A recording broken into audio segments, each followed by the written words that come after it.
मैं तो आपसे कहने के लिए आया हूं, ये बंगाल कभी भारत की कल्चरल कैपिटल के रूप में पूरे देश को दिशा देती थी। पहले कांग्रेस ने, फिर कम्युनिस्टों ने, और 15 वर्षों से टीएमसी ने पहचान का संकट खड़ा किया है। अब एक कल्चरल कैपिटल नहीं, अब तो इन्होंने इसको क्राइम कैपिटल बना करके आपके सामने पहचान का संकट खड़ा किया है। याद करिए, बंगाल आजादी के बाद विकास के पथ पर आगे चल रहा था, देश की अर्थव्यवस्था का ग्रोथ इंजन था। उस समय बंगाल भारत की आवश्यकताओं की पूर्ति करता था, उद्योग धंधे थे।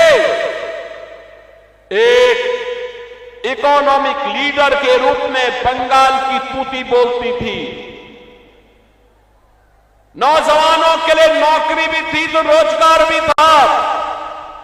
अन्नदाता किसान प्रसन्न था। मछली उत्पादन तेजी के साथ बढ़ रहा था। चावल का उत्पादन भी बंगाल के अंदर तेजी के साथ बढ़ रहा था। लेकिन पहले कांग्रेस ने, फिर वामपंथ ने, और 15 वर्षों में टीएमसी ने इसको भ्रष्टाचार का, भय का, अराजकता का एक केंद्र बना करके आज चावल का उत्पादन घट रहा है। मछली उत्पादन का काम कम हुआ है। यहां के संसाधनों पर माफिया हावी हो रहे हैं। नौजवान के लिए नौकरी और रोजगार गायब। किसान प्लान करने के लिए मजबूर है क्योंकि उसको उसकी उपज का दाम नहीं मिल पाता है। यूपी के अंदर आलू का दाम 15 से 16 रुपया किलो मिल रहा है और बंगाल में 1 से 1.5 रुपया मात्र मिल पा रहा है। इतना अंतर है। बहनों और भाइयों, आज मैं आप सबसे यही कहने के लिए आया हूं। मैं आपसे एक ही बात कहने के लिए आया हूं। आप चिंता मत करिए। टीएमसी के गुंडे क्या कह रहे हैं, भयभीत मत होइए। कोई माफिया क्या कह रहा है, उससे भयभीत होने की आवश्यकता नहीं।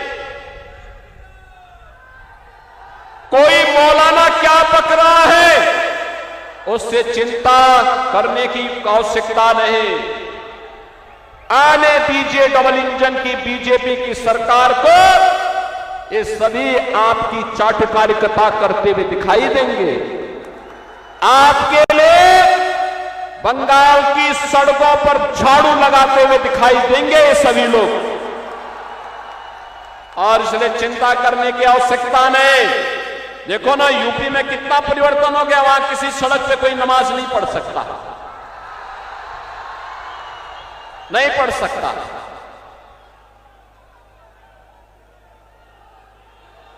वहां पर्व और त्योहार शांतिपूर्ण तरीके से मनाए जाते हैं। कोई अराजकता नहीं, कोई गुंडागर्दी नहीं। हर बेटी और बहन को सुरक्षा की गारंटी है। लेकिन बंगाल में धड़ल्ले से गौ कसी होती है, गौ हत्या होती है, गौ तस्करी होती है। पर्व और त्योहार के पहले उपद्रव हो जाते हैं। और इसीलिए बहनों और भाइयों, इसकी गारंटी, सुरक्षा की गारंटी, समृद्धि की गारंटी, आने वाले उज्जवल भविष्य की गारंटी केवल और केवल बीजेपी है।